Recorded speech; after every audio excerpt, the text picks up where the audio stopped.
जय श्री कृष्णा। धार्मिक दृष्टि से अमावस्या का बहुत अधिक महत्व है और चैत्र महीने के कृष्ण पक्ष के अंतिम दिन अमावस्या तिथि मनाई जाती है। इस दिन स्नान, दान और पितृदोष से मुक्ति के लिए धार्मिक कर्म किए जाते हैं। गरुड़ पुराण के अनुसार पूर्वज अपने वंशजों के यहाँ जाते हैं और उनसे जल और भोजन ग्रहण करते हैं।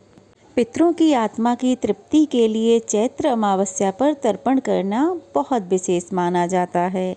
चैत्र अमावस्या के अगले दिन से ही 9 दिनों तक चलने वाले चैत्र नवरात्रि भी प्रारंभ हो जाते हैं और इस बार चैत्र अमावस्या के दिन साल 2025 में साल का पहला सूर्य ग्रहण भी लग रहा है। तो आज की वीडियो में आपको बताएंगे कि सूर्य ग्रहण कब लगेगा, क्या भारत में दिखाई देगा और चैत्र अमावस्या के दिन कौन कौन से शुभ योग बन रहे हैं।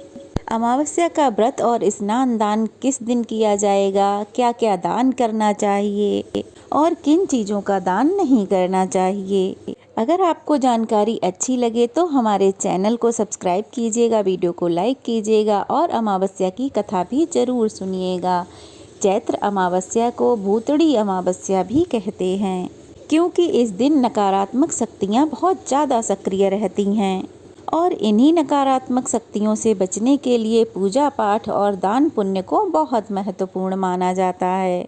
इस बार अमावस्या तिथि प्रारंभ होगी 28 मार्च शुक्रवार शाम 7:56 से और अमावस्या तिथि समाप्त होगी 29 मार्च शनिवार शाम 4:27 पे। अब क्योंकि हिंदू धर्म में उदया तिथि मान्य होती है, इनमें से कुछ व्रत ऐसे होते हैं जो उदया तिथि में ही रखे जाते हैं। तो ऐसे में इस बार अमावस्या का स्नान, दान, व्रत, पूजन सब 29 मार्च शनिवार को ही किया जाएगा और साल का पहला सूर्य ग्रहण भी इसी दिन लगेगा। भले ही अमावस्या तिथि शाम से पहले पहले ही समाप्त हो रही हो, लेकिन शाम के समय जो अमावस्या को पूजा की जाती है वो भी आपको 29 मार्च शनिवार को ही करनी चाहिए। 29 मार्च शनिवार को सूर्योदय होगा सुबह 6:25 पर, सूर्यास्त होगा शाम 6:37 पर, ब्रह्म मुहूर्त रहेगा सुबह 4:48 से 5:36 तक। सुबह की पूजा और स्नान आप सूर्योदय से पहले पहले ब्रह्म मुहूर्त में कर सकते हैं। इस दिन ब्रह्म योग और इंद्र योग का शुभ योग भी बन रहा है। ब्रह्म योग रात 10:34 तक रहेगा, बाद में इंद्र योग प्रारंभ हो जाएगा। पितरों के प्रति श्राद्ध तर्पण कार्य अमावस्या तिथि में दोपहर के समय किए जाते हैं। तो सुबह 11:50 से 12:55 तक दोपहर में आप पितरों के निमित्त दान, तर्पण, श्राद्ध कार्य कर सकते हैं। राहु काल सुबह 9 बजे से 10:30 बजे तक रहेगा। यदि जीवन से नकारात्मकता को दूर करना है तो अमावस्या तिथि के दिन पितरों का दान तर्पण करें, पूजा पाठ करें और कुछ न कुछ दान निर्धनों को अवश्य करें। इस दिन गंगा जी में स्नान करने से आरोग्यता की प्राप्ति होती है। पितरों का दान और तर्पण करने से पितरों का आशीर्वाद प्राप्त होता है और पितरों को वैकुंठ धाम मिलता है। अमावस्या की तिथि के दिन पितरों के नाम से दान और तर्पण करना चाहिए और ब्राह्मणों को भोजन भी कराना चाहिए।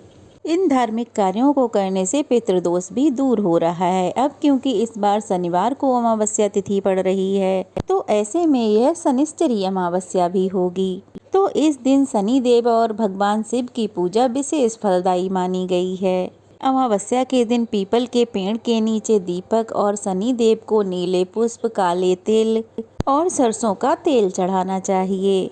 अमावस्या तिथि पर तामसिक भोजन नहीं करना चाहिए और अंधेरी सुनसान जगहों पर जाने से बचना चाहिए और किसी के द्वारा दी गई सफ़ेद चीज़ का सेवन भी इस दिन नहीं करना चाहिए। इस दिन पक्षियों को अनाज डालना चाहिए, चींटियों को चीनी और आटा खिलाना चाहिए और गरीबों को वस्त्र, भोजन इत्यादि चीज़ों का दान करना चाहिए। काल सर्प दोष निवारण के लिए शिवलिंग पर जला अभिषेक करना चाहिए। नाग देवता की पूजा करनी चाहिए और चांदी का नाग नागिन का जोड़ा बहते जल में प्रवाहित करने से भी काल सर्प दोष से मुक्ति मिलती है। इस बार सूर्य ग्रहण अमावस्या तिथि पर लग रहा है, लेकिन यह सूर्य ग्रहण हमारे देश यानी कि भारत में दिखाई नहीं देगा।